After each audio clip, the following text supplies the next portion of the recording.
تھے کہ یہ پٹی بھی دائیں طرف سے ہونا سنت ہے، یعنی دائیں سے بائیں۔ تو درزی کو یوں سمجھانا ہے کہ ہم نماز میں جو ہاتھ باندھتے ہیں دایاں ہاتھ اوپر ہوتا ہے، وہ کہے گا ہاں دایاں ہاتھ اوپر، تو دائیں پٹی بھی اوپر ہونی چاہیے۔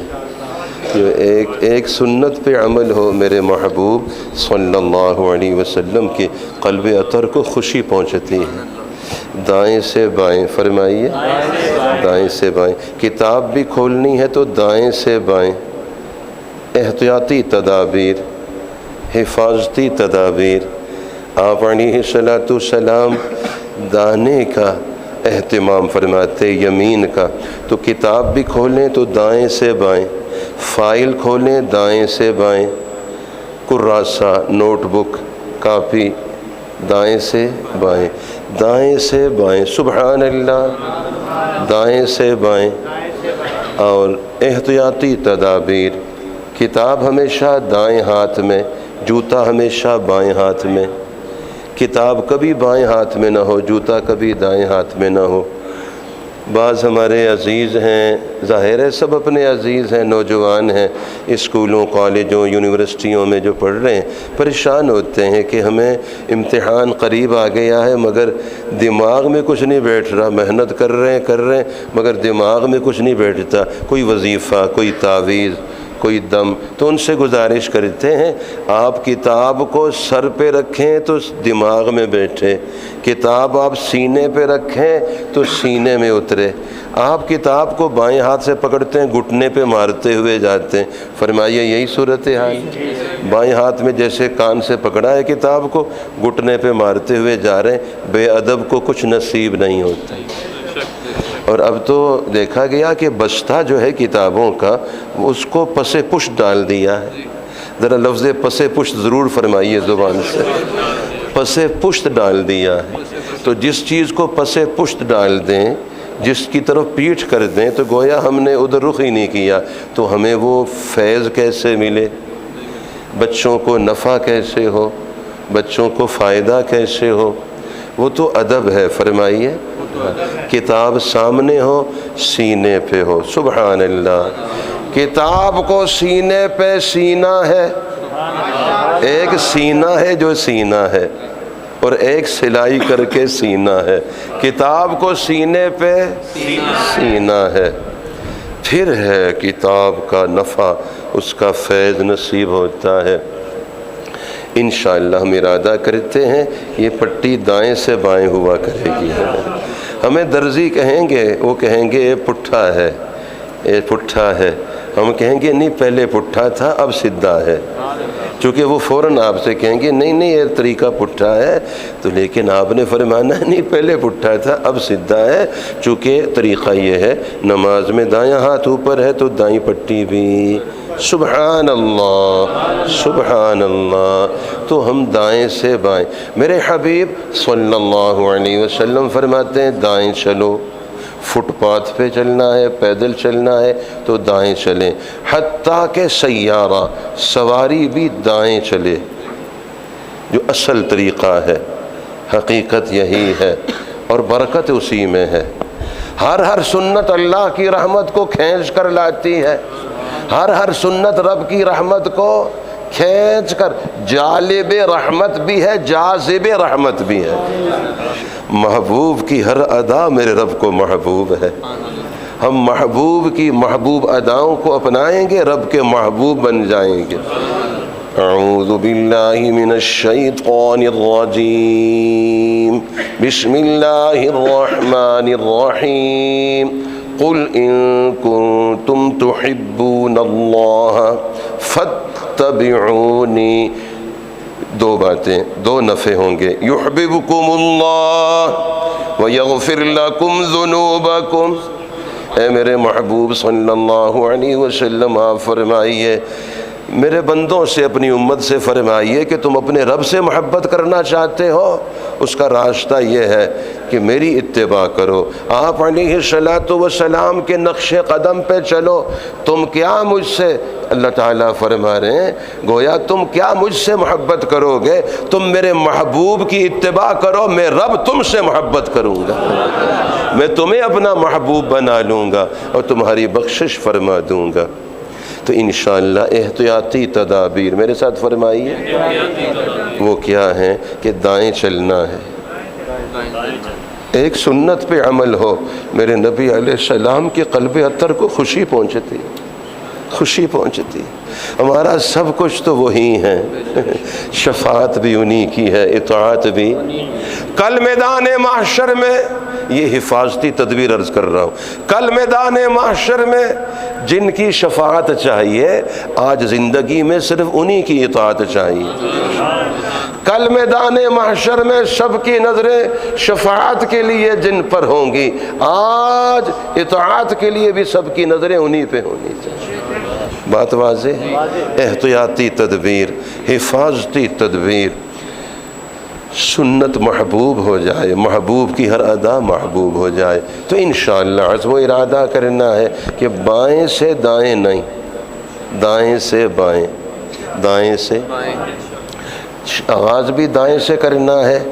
چنانچہ دیکھیے سبحان اللہ، ملعقہ ہے، ملعقہ چمچ، آپ نے شہد اور پانی کو ملانا ہے، حل کرنا ہے۔ آپ نے ملح، نمک، آپ نے وہ سالن میں ملانا ہے، جو بھی کوئی طریقہ ہے، تو چمچہ ہلانا ہے یا چمچ، تو دائیں سے بائیں، دائیں سے بائیں۔ اچھا آئیے تھوڑی دیر کے لیے بیت اللہ شریف جائیے، اللہ سب کو لے جائے، عالم تصور میں ذرا چلے جائیے۔ پہنچ گئے؟ اب دیکھیے طواف بائیں سے دائیں ہے یا دائیں سے بائیں؟ یہ بیت اللہ شریف ہے اور یہ دائیں سے بائیں، بس یہ طریقہ ہے، ہمیشہ اسی کو سامنے رکھنا۔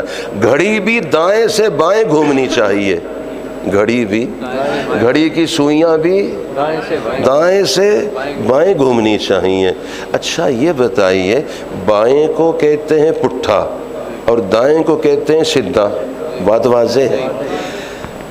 بائیں سے آغاز کریں گے، کھبے سے آغاز کریں گے، کھانا کھبے سے۔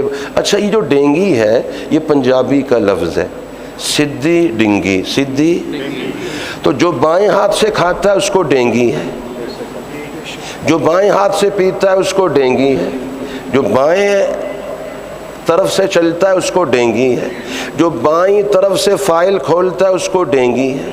اچھا ڈینگی کوئی نئی بیماری نہیں ہے، سب سے پہلا ڈینگی شیطان کو ہوا ہے۔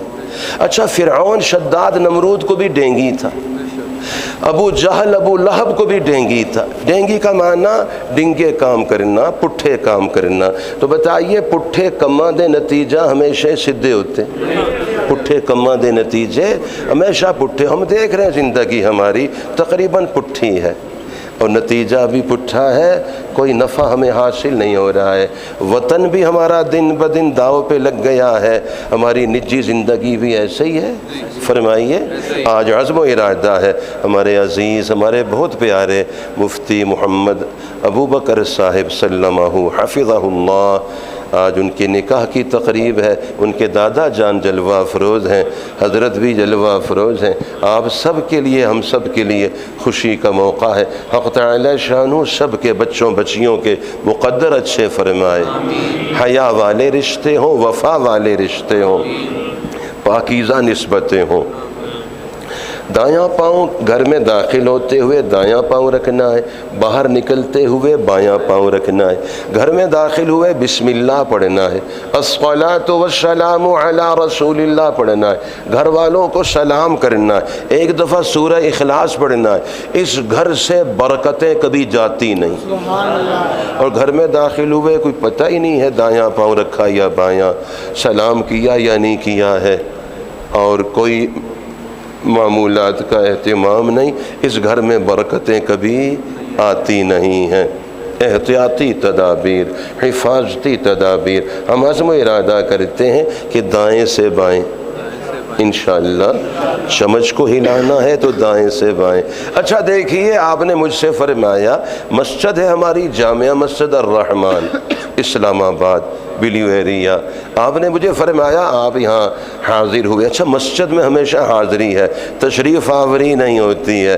تشریف آوری ایک ہستی کی ہوئی ہے، مدینہ پاک میں بھی مکہ مکرمہ میں ایک ہی ہستی تشریف لائے ہیں، وہ میرے آقا ہیں صلی اللہ علیہ وسلم۔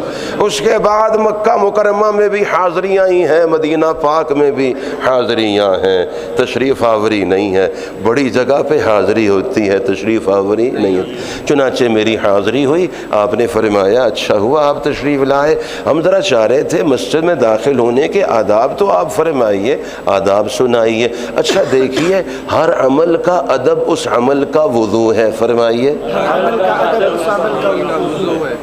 جس طرح بغیر وضو کے نماز نہیں ہوتی، زندگی بھر سجدے میں رہیں قبول نہیں ہوتی، ظاہر ہے وضو نہیں ہے تو وہ نماز بھی نہیں ہے۔ اس طرح جو آداب ہیں ان کی رعایت نہیں تو گویا وضو نہیں، وضو نہیں تو وہ عمل بھی نہیں۔ یہ میرے ساتھ آپ نے دہرانا ہے، احتیاطی تدبیر، حفاظتی تدبیر۔ ہر عمل کا ادب اس عمل کے لیے وضو کا درجہ رکھتا ہے۔ ان آداب کی رعایت ہوئی تو گویا وہ عمل وضو کے ساتھ ہوا ہے، ان آداب کی رعایت نہیں تو گویا وضو نہیں۔ اب عمل ہم نے کیا تو وہ عمل بغیر وضو کے ہے، جیسے نماز بغیر وضو کے۔ تو میں نے آپ سے کہا ضرور آپ نے مجھے بتایا، میں ضرور بتاؤں گا مسجد میں داخل ہونے کے آداب۔ میں نے آپ سے عرض کیا کہ باہر ہی رک جاؤں گا، پہلے بایاں پاؤں نکالوں گا، چونکہ جوتے سے نکالتے ہوئے پہلے بایاں ہے، جوتے میں ڈالتے ہوئے پہلے دایاں ہے، کرتا ہم نے اتارنا ہے تو اتارتے ہوئے پہلے بایاں بازو ہے، پہنتے ہوئے پہلے دایاں ہے، فرمائیے۔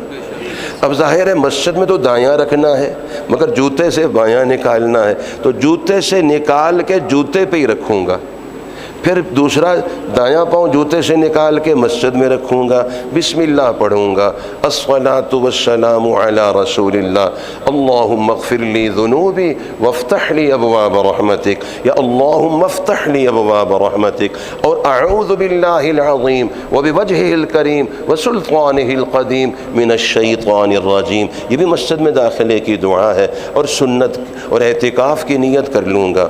آپ خوش ہوئے، آپ نے کہا ماشاءاللہ آپ کو تو سارے آداب معلوم ہیں۔ پھر آپ نے مجھے پوچھا آداب تو آپ کو یاد ہیں، مسجد میں داخل ہوتے ہوئے بھی یاد تھے؟ میں نے کہا انا للہ، میں تو موبائل سن رہا تھا، ویسے مجھے یاد ہیں مگر داخل ہوتے ہوئے تو موبائل سنتا ہوا آیا ہوں، مجھے سوچنے دیں، میرا خیال ہے داخل ہوتے ہوئے تو یاد ہی نہیں تھے۔ اب بتائیے، سب کے ہاں پاس ہو گیا، رب کے ہاں فیل ہو گیا، پریکٹیکل میں رہ گیا ہوں۔ میرا خیال ہے پریکٹیکل میں آدمی رہ جائے تو کوئی نقصان نہیں ہوتا، جو پریکٹیکل میں فیل ہو جائے وہ پاس ہی ہوتا ہے۔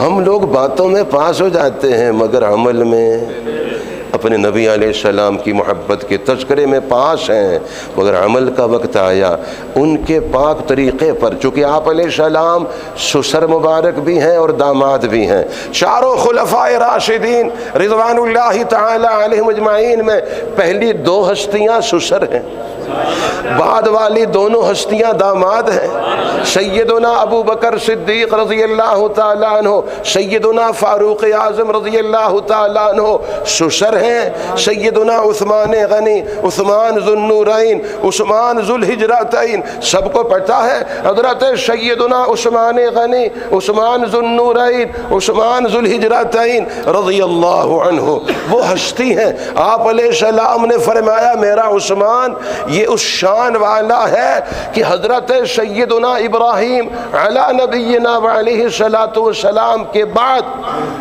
اپنے گھر والوں سمیت رب کے بارگاہ میں، رب کے راستے میں ہجرت کرنے والا یا تو وہ ہے یا پھر عثمان ہے رضی اللہ عنہ۔ ذو الحجرتین بھی ہیں، وہ ہجرت بھی ہے حبشہ کی اور مدینہ پاک، ذو النورین بھی ہیں، یکے بعد دیگرے دو صاحبزادیاں۔ میرے نبی علیہ السلام سے پوچھیں، اچھا داماد کا پتہ سسرال سے چلتا ہے؟ کھل کے بتائیے، سسرال والے بتاتے ہیں۔ تو میرے نبی علیہ السلام نے فرمایا اگر میری 10 بیٹیاں ہوتی تو یکے بعد دیگرے عثمان کی نکاح میں دیتا چلا جاتا۔ ایک صاحبزادی کا انتقال ہوا تو پھر دوسری صاحبزادی کا نکاح بھی سیدنا عثمان غنی رضی اللہ تعالیٰ عنہ اور سیدنا حضرت علی المرتضی کرم اللہ تعالی وجہہ، سبحان اللہ۔ تو پہلی دونوں ہستیاں سسر ہیں، آخری دونوں ہستیاں داماد ہیں۔ پورا بکھرا ہوا، مہکا ہوا، پھیلا ہوا خوشبو کا ایک سلسلہ ہے۔ اللہ تعالیٰ اسی سے ہمیں کامل نفع عطا فرمائے۔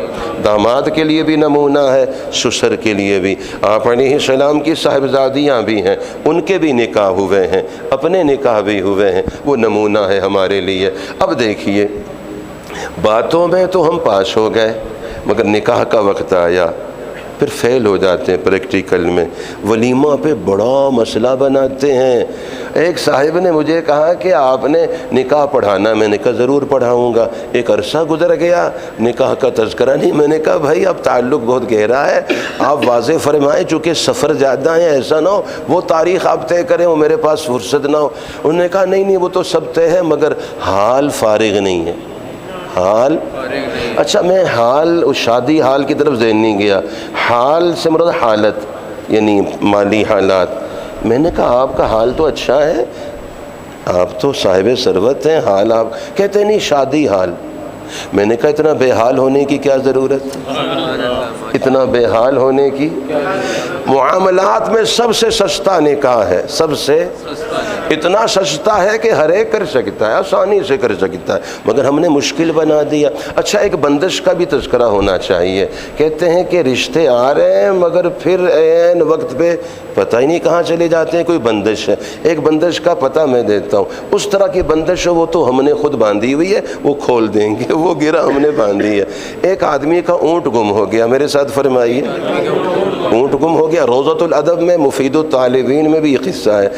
اونٹ گم ہو گیا تو وہ تلاش تو کرتا رہا مگر نہیں ملا تو غصے میں آیا۔ اس طرح کبھی نہیں کرنا چاہیے کہ غصے میں جذبات میں آدمی بات کرے، غلط بات ہے۔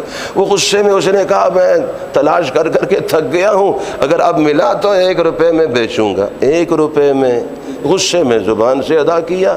اب اونٹ مل گیا تو اب پچھتانے لگ گیا کہ یہ کیا کیا میں نے، 1 روپے کا تو نہیں ہے، یہ غلطی کی، لیکن اپنی بات کو پورا بھی کرنا ہے۔ اچھا، جس نے مشورہ دیا غلط دیا اس نے۔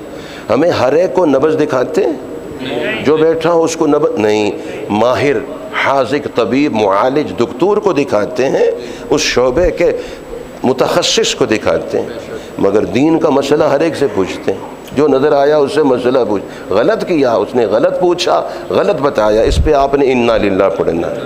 ایک آدمی سے مشورہ کیا، دیکھا کہ یہ نمازی ہے، نماز پڑھتا ہے، اس کے پاس بیٹھ گیا، مسئلہ بتائیے۔ میں غصے میں کہہ بیٹھا ہوں، قسم اٹھا گیا 1 روپے کا بیچوں گا، وہ تو مل گیا ہے۔ اب میں نے اپنی قسم بھی پوری کرنی ہے مگر بیچنے کو جی بھی نہیں چاہتا، کیا کروں؟ اس نے کہا ایسا کرو، آپ اس کو منڈی میں لے جاؤ، اس کے گلے میں رسی تو ڈلی ہوئی ہے نا، دوسرے کنارے پہ بلی کو باندھو۔ اچھا، اس میں ہنسنا نہیں ہے، چونکہ اس میں ہنسنے سے ایک جو معاملہ ہے اس کی تضحیک استہزاء ہوتا ہے۔ انا للہ پڑھنا ہے، چہرہ بھی سنجیدہ رکھنا ہے۔ چنانچہ اس نے کہا اس کے گلے میں بلی باندھو، لے جاؤ، اعلان کرو اونٹ 1 روپے میں، اونٹ 1 روپے میں فروخت کرتا ہوں، اونٹ 1 روپے میں، تمہاری بات بھی پوری ہو جائے۔ لوگ آئیں گے 1 روپے کا اونٹ، تو پھر آپ کہنا کہ اونٹ تو 1 روپے کا ہے مگر بلی 50,000 کی ہے، بلی بیچنا میں نے دونوں کو اکٹھا ہے، میری مجبوری ہے، بس آپ کی مرضی ہے، لینا ہے آپ لے نہ لیں، مگر میری مجبوری ہے۔ اونٹ 1 روپے کا ہے، بلی 50,000 کی ہے، بیچنا دونوں ہے۔ جب یہ کہا کہ اونٹ 1 روپے کا ہے، گاہک آنے لگ گئے، سارے جمع ہو گئے، ہر ایک کی تمنا کہ یہ رشتہ میں لے لوں، لیکن پتہ چلا کہ بلی بھی ساتھ خریدنی ہے، تو پھر رشتے واپس ہو گئے۔ بتائیے، رشتہ آسان ہے، نکاح آسان ہے، مگر ہم نے جو مطالبات کی بہت بڑی لمبی فہرست جو بلی باندھی ہوئی ہے اس کی وجہ سے کہ دیو کہتے ہیں پنجابی میں، زمین بھی دیو، مکان بھی دیو، میں نے کہا ایک دیو آتا تھا گھر میں، پورا گھر پریشان ہوتا تھا. ہمارے پاس تعویذ کے لیے آتے، گھر میں دیو ہے، جن ہے، بھوت ہے، آسیب ہے. تو بتائیے ایک دیو گھر میں تو سارا گھر پریشان. میں نے کہا اتنے دیو آپ خود ہی بگواتے ہیں کہ اے وی دیو، اے وی دیو، تو پھر سکون ہوگا؟ بے سکونی ہوگی. میں نے کہا یہ باپ اپنے دل کا ٹکڑا آپ کو دے رہا ہے، اپنی بیٹی آپ کو دے رہا ہے، اور کیا دیتا یہ بوڑھا باپ؟ آپ کہتے نہیں اے وی دیو، تی وی دیو تے نال میرا گھر سجا کے بھی دیو، میرا کمرہ سجا کے بھی دیو، نال کار بھی دیو. نہیں سمجھے بات؟ میرا خیال ہے یہ بلی تو نہیں باندھی ہوئی، یہ باندھی ہوئی ہے. بس یہ جو بندش ہے، رشتہ آیا مگر دیکھا کہ مطالبات اتنے ہیں تو واپس ہو گیا. یہ بندش ہم نے خود کی ہوئی ہے، یہ جادو کی بندش نہیں ہے، یہ ہم نے خود بندش کی ہے. ہم گرہ کھول دیں آسانی ہوگی، آسانی سے بیٹیاں خوش خوش اپنے گھروں کو روانہ ہوں گی. پاکیزہ رشتے اللہ سب کو عطا فرمائے. اس بندش کو سب نے کھولنا انشاءاللہ. بڑا آسان ہے اللہ تعالیٰ کی رحمت. ولیمہ میرے محبوب صلی اللہ علیہ وسلم کا ایک ولیمہ، حضرت سیدہ میمونہ ام المومنین رضی اللہ تعالی عنہ، آپ علیہ السلام کا نکاح ہوا. یہ کون ہستی ہیں؟ سیدنا عبداللہ ابن عباس رضی اللہ عنہما کی سگی خالہ جان، سیدنا خالد ابن ولید رضی اللہ تعالیٰ عنہ کی سگی خالہ جان سیدہ میمونہ رضی اللہ تعالیٰ. نکاح ہوا مقام صرف میں، اور ایک دفعہ سفر میں وہی انتقال. آپ جب بھی اللہ تعالیٰ حاضری نصیب فرماتے ہیں تو 9 ازواج مطہرات بقیع شریف میں، حضرت ام المومنین سیدہ خدیجہ الکبریٰ رضی اللہ تعالیٰ عنہ معلیٰ میں ہیں. اور یہ ہستی صرف میں جب آپ گزر رہے ہوتے ہیں تنعیم سے، مسجد عائشہ رضی اللہ تعالیٰ عنہ حد حرم شریف سے باہر، اور آپ کا رخ مدینہ منورہ کی طرف ہوتا ہے تو تھوڑا سا آگے جا کے نواریہ جو نقطہ تفتیش ہے اس سے ذرا پہلے ایک ہی سفید 4 دیواری نظر آتی ہے، وہ حضرت سیدہ میمونہ رضی اللہ تعالیٰ عنہ امت کی والدہ ماجدہ آرام فرما رہی ہیں. جب آپ مدینہ منورہ سے مکہ مکرمہ حاضر ہو رہے ہوتے ہیں پھر تو آپ ہی کی سمت ہوتا ہے، اور اتر کر آپ حاضری بھی دے دیتے ہیں. تو یہ حضرت سیدہ میمونہ، نکاح ہو گیا، رخصتی ہو گئی. اب ولیمے کا مرحلہ آیا. آپ علیہ السلام نے فرمایا اپنے اپنے پاس جو کچھ ہے لے آؤ. حضرات صحابہ کرام رضی اللہ عنہ اجمعین لے کر آئے. فرمایا دسترخوان بچھاؤ، سب بیٹھ کے کھاؤ، اللہ کے نبی کا ولیمہ ہو. ہمارے مفتی ابو بکر صاحب کے جتنے عزیز اقارب، چچا زاد، مامو زاد، بھائی ہیں، دوست احباب ہیں، ان پر کوئی بوجھ نہیں پڑے گا. وہ سب اپنے گھروں سے کھانا پکا کے لائیں، خود ہی بیٹھ کر کھائیں، ولیمہ ہو گیا ہے. سبحان اللہ. بتائیے بہت آسان ہے یا نہیں؟ بہت آسان. اور حبیبۃ حبیب اللہ صدیقۃ بنت صدیق ام المومنین مبرأۃ من السماء حضرت سیدہ عائشہ صدیقہ طاہرہ مطہرہ رضی اللہ تعالی عنہ سے نکاح ہوا، رخصتی ہوئی. ولیمہ معلوم ہے، سب کو پتہ ہے. آپ علیہ السلام حجرہ شریفہ میں تشریف لے گئے، دودھ کا پیالہ لائے، فرمایا سب پیو، اللہ کے نبی کا ولیمہ ہو گیا. یہ ہے پریکٹیکل، یہ ہے. ویسے تو پاس ہو جاتے ہیں، جب پریکٹیکل کا وقت آتا ہے تو پھر فیل ہو جاتے ہیں. اللہ ہمیں پریکٹیکل میں بھی کامیاب فرمائے. آسان ہے، آسان ہے. رکے ہوئے دیکھیے ایک گاڑی رک جاتی ہے تو پوری ٹریفک رک جاتی ہے. چنانچہ ایک بیٹی کا رشتہ رک گیا، پیچھے بیٹیاں قطار میں ہیں. ایک بیٹے کا رشتہ رکا ہے، پیچھے باقی بیٹے قطار میں. کتنی اذیت ہوتی ہے. اور کبھی بھی اچھا آج تو انشاءاللہ جو گزارشات تھی وہ ممکن نہیں. حضرت نے جیسے ارشاد فرمایا اللہ تعالیٰ پھر موقع دیں گے، حاضری ہوگی. وہ محبت بھری باتیں، نکاح میں کیا باتیں دیکھنا ہے، بچوں بچیوں کی کیا ذمہ داریاں، کیا احتیاطی تدابیر، استخارہ میں، استشارہ میں مشورہ، استشارہ سب سے مشورہ، استخارہ رب سے مشورہ، اس کی برکات. پھر اہلیہ محترمہ کو مشورے میں اہمیت دینا. والد محترم اپنا فیصلہ نہ سنایا کریں، گھر میں آمر اور ڈکٹیٹر بن کے نہ رہا کریں، میں جو کہہ دیا وہی ہوگا. نہیں، وہ والدہ ہیں، وہ ان کے جسم کا ٹکڑا ہے اولاد، ان کی رائے ضرور لیجیے. بیوی کا دل نہ دکھائیے، اہلیہ کو نہ رلائیے. اس کو رائے میں لیجیے، مشورے میں شریک کیجیے، ان کو اہمیت دیجیے، بڑے بیٹے کو بڑی بیٹی کو، میری بات واضح، مشورہ ہے اس کی برکات ہے۔ تو یہ الگ انشاءاللہ موضوع ہے، اللہ تعالیٰ توفیق دیں گے۔ ابھی صرف یہ گزارش کرتا ہوں، آپ سے ایک بات پوچھتا ہوں، احتیاطی تدابیر، حفاظتی تدابیر، مجھے آپ ارشاد فرمائیے، کبھی ایسا ہوتا ہے یہ 3 بیٹیاں ہیں مثلا، یہ بڑی بیٹی کا رشتہ ابھی نہیں آ رہا ہے، اس سے درمیانی کا رشتہ آ گیا اور ہم اس وقت رک جاتے ہیں کہ نہیں رشتہ ہے، مناسب ہے، ٹھیک ہے، موافقت ہے، مگر جب تک بڑی کا نہیں ہوگا اس وقت تک یہ تاریخ طے نہیں، یہ غلط بات ہے۔ جس کی ترتیب بنتی جا رہی ہے ہم اللہ کا شکر ادا کر کے اپنے آپ کو ذمہ داری سے سبکدوش کر لیا کریں۔ اللہ جل شانہ ہر ایک کے شرم پردے رکھے، سب کی عزت آبرو کی حفاظت فرمائے، سب کی بہو بیٹیوں کی اللہ عزت شرم پردے کو اللہ اپنی رحمت اور اپنی خاص حفاظت میں ڈھانپ لے، مگر ہم نے رکاوٹ نہیں بننا۔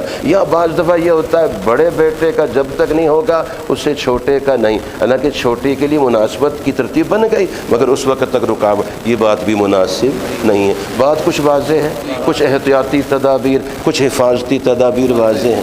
اچھا ایک خوشخبری بھی ہے، نکاح کی مجلس یہ قبولیت دعا کی مجلس ہے، قبولیت اس وقت قبولیت دعا کا موقع، اور نکاح رسم نہیں عبادت، نکاح رسم نہیں عبادت۔ مسلمان رسومات والے نہیں عبادات والے ہیں، رسومات والے نہیں عبادات والے ہیں۔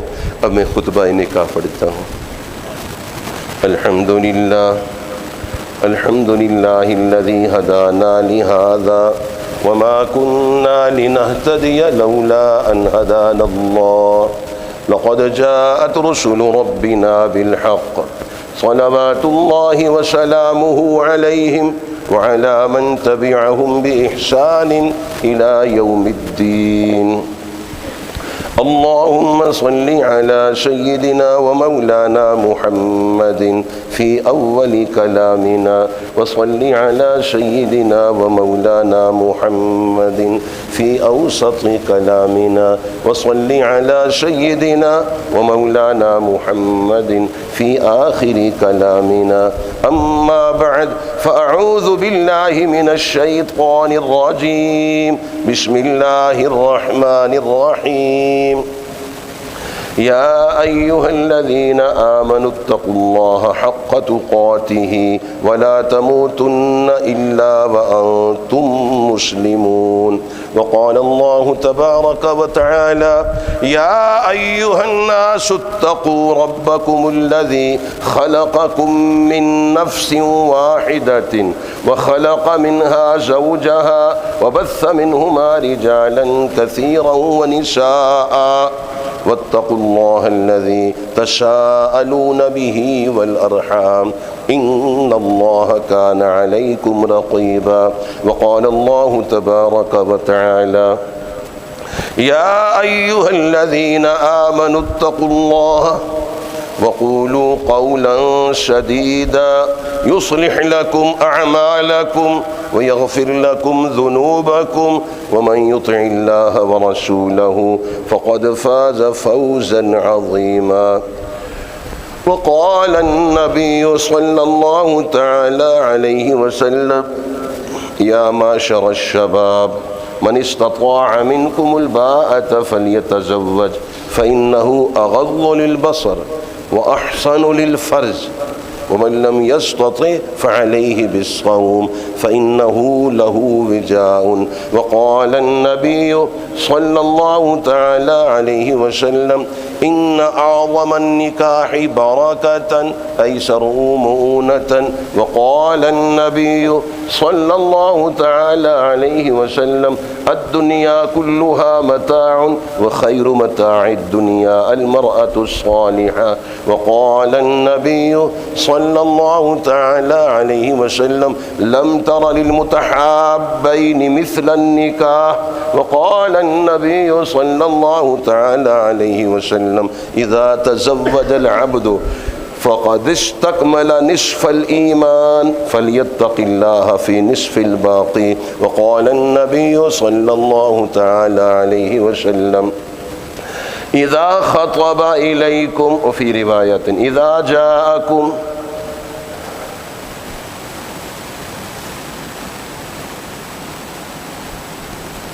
من ترضون دینہ وخلقہ فزوجوہ الا تفعلوا تکن فتنة فی الارض وفساد عریض. بیٹے میں کیا صفات دیکھنی ہے؟ یہاں ارشاد فرمایا کیا دیکھنا چاہیے.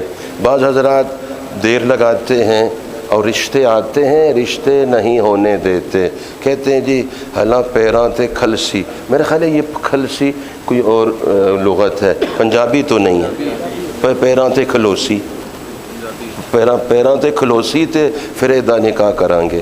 میرے خیال ہے پنجابی سے مناسبت نہیں ہے ساتھیوں کو. رشتہ ٹھیک ہے لیکن ہرے پہلا پیراں تے کھلوے تے صحیح نا. معنی کیا ہے؟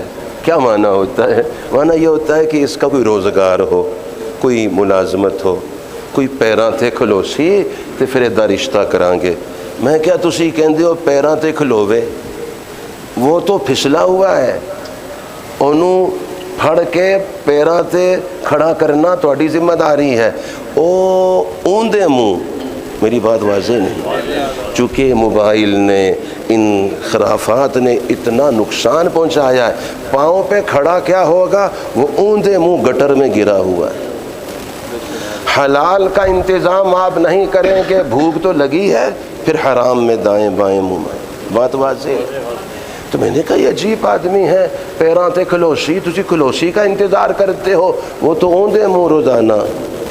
بات واضح ہے. اب اس کو کھڑا کرنا ہے اور اس کو سہارا دینا ہے. لہٰذا یہ کوئی معیار نہیں جو ہم نے قائم کیا، یہ ہے جو آپ علیہ السلام نے فرمایا. جب آپ کے پاس بیٹے کی، لڑکے کی طرف سے آپ کے پاس پیغام آئے آپ کی بیٹی کے لیے اور اس کا دین عمدہ ہو، من ترضون دینہ وخلقہ، اخلاق اچھے ہوں، تو آپ نے دیکھنا اسی کو ہے، معیار اسی کو بنانا ہے اور نکاح کر کے دینا ہے. ایسا نہیں کریں گے زمین پہ فتنے فسادات پیدا ہوں گے. وقال النبی صلی اللہ تعالی علیہ وسلم تنکح المرأة لأربع لمالها ولجمالها ولحسبها ولدينها فاظفر بذات الدین تربت یداک. یہ بیٹی میں کیا اوصاف دیکھنے چاہیے رشتے میں؟ یہاں ان کا تذکرہ فرمایا. وقال النبی صلی اللہ تعالی علیہ وسلم النکاح من سنتی وفی روایت فمن رغب عن سنتی فلیس منی، او کما قال رسولنا ونبینا وحبیبنا ومحبوبنا ومولانا صلی اللہ علیہ وسلم. بارک اللہ لنا ولکم فی القرآن العظیم ونفعنا وإیاکم بالآیات والذکر الحکیم. استغفر اللہ لی ولکم ولسائر المسلمین فاستغفروه انہ هو الغفور الرحیم. کیا ہی مناسب ہو. خطبہ تو میں نے پڑھا اور ایجاب و قبول دادا جان کی مبارک زبان سے ہو. اچھا میرے جزاکم اللہ. اچھا آپ کی بھتیجی ہیں، اللہ تحریر میں ہے لکھا ہوا تو نہیں. بسم اللہ بسم اللہ. ہم سب درود پاک پڑھتے رہیں گے. اللہم صلی علی محمد وعلی آلہ وسلم. اللہم صلی علی وعلی آلہ وسلم. اللہم صلی علی محمد وعلی آلہ وسلم. اللہم صلی علی محمد وعلی آلہ وسلم. صلی علی محمد وعلی آلہ وسلم. اللہم صلی علی محمد. 7 مرتبہ ایاک نعبد و ایاک نستعین. ایاک نعبد و ایاک نستعین. ایاک نعبد و ایاک نستعین. ایاک نعبد و ایاک نستعین. ایاک نعبد و ایاک نستعین. ایاک نعبد و 7 مرتبہ حسبنا اللہ ونعم الوکیل. حسبنا اللہ ونعم الوکیل. حسبنا اللہ ونعم الوکیل. حسبنا اللہ ونعم الوکیل. حسبنا اللہ ونعم الوکیل. حسبنا اللہ ونعم الوکیل. حسبنا اللہ ونعم الوکیل. حسبنا اللہ ونعم الوکیل. حسبنا اللہ ونعم الوکیل، حسبنا اللہ ونعم الوکیل۔ 7 مرتبہ لا حول ولا قوت الا باللہ العلی العظیم، لا حول ولا قوت الا باللہ العلی العظیم، لا حول ولا قوت الا باللہ العلی العظیم، لا حول ولا قوت الا باللہ العلی العظیم، لا حول ولا قوت الا باللہ العلی العظیم۔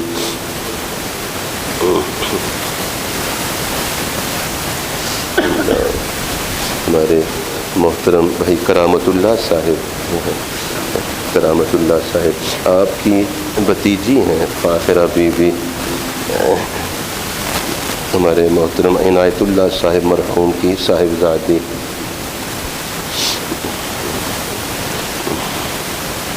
کچھ حضرات گواہ بھی ہیں اس بات کے کہ چچا جان کو فاخرہ نے اجازت دی ہے، اچھا الحمدللہ، اور یہ ان کو معلوم ہے فاخرہ کو کہ ان کا نکاح ہمارے مفتی محمد ابو بکر صاحب سے ہو رہا ہے۔ بسم اللہ جی، 5 تولے زیور مہر ہے۔ بسم اللہ الرحمن الرحیم۔ میں ایجاب کروں گا پھر آپ قبول فرمائیں گے، آپ کی اجازت ہے۔ میں بسم اللہ الرحمن الرحیم۔ ہمارے عزیز، ہمارے بہت پیارے مفتی محمد ابو بکر صاحب بھائی عنایت اللہ صاحب مرحوم کی صاحبزادی فاخرہ بی بی کو جو مہر آپ نے مقرر کیا ہے 5 تولے سونا، وہ یعنی نقد ہے، وہ جی ہاں رخصتی پر زیورات کی شکل میں، اس مہر کے عوض میں نے فاخرہ بی بی بنت عنایت اللہ صاحب مرحوم ان کو آپ کی نکاح میں دیا، آپ نے قبول کیا، قبول کیا۔ اللہ تعالیٰ مبارک فرمائے۔ اللہم صلی علی سیدنا و مولانا محمد كلما ذكره الذاكرون وصل على سيدنا ومولانا محمد كلما غفل عن ذكره الغافلون۔ یا اللہ جل شانہ اس مبارک اجتماع کو، نکاح کو، اس تقریب کو، اس مجلس کو قبول فرما۔ یا اللہ جل شانہ دونوں میاں بیوی نکاح کی برکت سے جو اتنا قرب ہوا ہے، اس قرب کو اپنے قرب کا ذریعہ بنا دے، اپنے جنت کے قریب ہونے کا ذریعہ بنا دے، اپنے نبی علیہ السلام کے قریب ہونے کا ذریعہ بنا دے۔ یا اللہ جل شانہ نیک صالح اعمال والی، صفات والی، حسن و جمال والی، اعضاء و جوارح کی سلامتی والی، صدقہ جاریہ بننے والی، آنکھوں کی ٹھنڈک، دل کا سکون بننے والی نیک اولاد کا ذریعہ بنا دیں۔ احتیاطی تدابیر کا تقاضا یہ ہے ہم صرف اولاد نہ مانگیں، نیک مانگیں، اور اعضاء و جوارح کی سلامتی ہو، ایمان اعمال والی، صفات والی، صدقہ جاریہ بننے والی۔ چونکہ بعض دفعہ ہم مانگتے ہیں اور احتیاطی تدابیر کے بغیر مانگتے ہیں، مطلقاً مانگتے ہیں، پھر کل کو ہم پچھتاتے ہیں اور ہم پریشان ہوتے ہیں۔ کچھ ہیں جو اولاد کے لیے پریشان ہیں کہ اولاد نہیں، اور کچھ ہیں اولاد سے پریشان ہیں۔ یہی بات ہے۔ تو اس لیے اللہ تعالیٰ سے رب حب لی من الصالحین، جب تک اولاد نہیں پھر یہ دعا مانگنا، رب حب لی من الصالحین، رب حب لی من الصالحین۔ یا اللہ جو ہمارے آنکھوں کی بھی ٹھنڈک ہو، فرما بردار ہو، اور آپ کی اور آپ کے نبی علیہ السلام کی بھی وفادار ہو، اطاعت شعار ہو۔ یا اللہ جل شانہ دونوں گھرانوں، دونوں خاندانوں میں لمحہ لمحہ، پل پل الفتیں، محبتیں، خوشخبریاں، بشارتیں نصیب فرما۔ دونوں میاں بیوی میں انتہائی پیار اور محبت، یگانگت، مثالی مبارک نسبتیں نصیب فرما، سب کے لیے نمونہ بنا۔ جس طرح ہمارے عزیز، ہمارے بہت پیارے مفتی محمد ابو بکر صاحب حفظہ اللہ کو آپ نے نوازا ہے، سنجیدگی ہے، متانت ہے، شرافت ہے، پیار بھرا، محبت بھرا مزاج ہے۔ یا اللہ جل شانہ ہماری آنے والی جو بیٹی ہیں، یا اللہ نکاح کی برکت سے ہمارے مفتی صاحب کی اہلیہ بن گئی ہیں، یا اللہ جل شانہ ان کو بھی لمحہ لمحہ خوشیاں اور راحت نصیب فرما۔ ایک دوسرے کو سمجھ کر، ایک دوسرے کو پڑھ کے ایک دوسرے کے حقوق کی رعایت کرتے ہوئے ایک دوسرے کا سفر کا ساتھی بنا دے۔ یا اللہ ہر لمحے ہمیں خوشخبری سننے کو آئے، ہر لمحے ہمیں بشارت نصیب ہو۔ یا اللہ جل شانہ حاسدوں کے حسد، دشمنوں کی دشمنی، شر پسندوں کے شر، بری نظر لگانے والوں کی بری نظر سے، جادو جنات سے، زمینی آسمانی آفات و بلیات سے، آسیب سے، برے دن سے، بری رات سے، بری بات سے، ہر امتحان اور آزمائش سے پوری حفاظت فرما دے۔ یا اللہ جل شانہ میرے بہت ہی مخدوم اور محبوب بہت پیارے بزرگ حضرت اقدس حضرت مولانا محمد طیب صاحب دامت برکاتہم العالیہ اور گھر والوں کو، حضرت کی اہلیہ محترمہ ہمارے عزیز مفتی محمد ابو بکر صاحب کی والدہ ماجدہ کو، اور گھر کے سب افراد کو، بہنوں کو، بھائیوں کو، اور دادا جان کو، چچا جان، ماموں جان، تایا، جو بھی رشتے ہیں پیار بھرے، سب کو خوشخبریوں سے مالا مال فرما، اور سب کو رونقوں ہی رونقوں، رفعتوں ہی رفعتوں، عافیتوں ہی عافیتوں سے بہراور فرما، سب کی آنکھیں ٹھنڈی فرما، دل کا سکون بڑھا دے، اور جتنے حاضرین مجلس ہیں سب کے بچوں بچیوں کے مقدر اچھے فرما، جو رشتے ہو گئے ان میں بھی الفت پیدا فرما۔ بعض دفعہ رشتہ ہوا ہے مگر چاشنی حلاوت سریش وہ گوند خشک ہوتی ہے، آپس کی وہ رغبت محبت محسوس نہیں ہوتی، یا اللہ اس میں اضافہ فرما دے۔ اور جہاں رشتے ہوئے مگر ابھی نکاح اور رخصتی نہیں ہوئی، جلد اس کی تکمیل کی صورتیں بنا دے۔ اولاد کے صدمے سے ہر ماں باپ کو بچا دے، اولاد کا دکھ صدمہ کسی ماں باپ کو نہ پہنچے۔ یا اللہ جل شانہ اور جو رشتے ابھی تک نہیں ہوئے حلال حیا والے وفا والے رشتے عطا فرما۔ ہر داماد بیٹوں سے بڑھ کر ادب کرنے والا ہو، ہر سسر اپنی اولاد سے بڑھ کر پیار کرنے والا ہو، ہر ساس والدہ سے بڑھ کر شفقت کرنے والی ہو، ہر بہو بیٹی سے بڑھ کر ادب و احترام کرنے والی ہو، شیر و شکر بنا دے، الفت کا پیکر بنا دے۔ یا اللہ سب کی نیک حاجتیں، نیک ضرورتیں، نیک تمنائیں، نیک مرادیں، نیک آرزویں سب کی پوری فرما۔ سبحان ربک رب العزت عما یصفون وسلام علی المرسلین والحمد للہ رب العالمین وصلی اللہ تعالی علی خیر خلقہ محمد وعلی آلہ واصحابہ اجمعین آمین برحمتک یا ارحم الراحمین۔ حق تعالی شانہ بہت مبارک فرمائے، بہت مبارک فرمائے۔ سب یہ لفظ مبارک بہت بڑی دعا ہے، لفظ مبارک بہت گہری دعا ہے، تو سب یہ دعا تو دے دیں، فرمائے مبارک ہو اللہ تعالیٰ برکت۔ جزاکم اللہ، جزاکم۔ حضرت کو بھی، سب کو، دادا جان کو، چچا جان کو، ماموں جان، سب کو مبارک ہو، آپ کو مبارک ہو۔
السلام علیکم ورحمۃ اللہ وبرکاتہ۔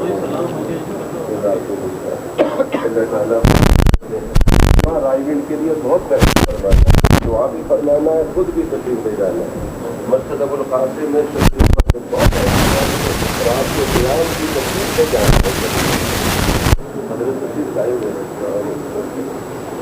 علیکم، بہت مبارک.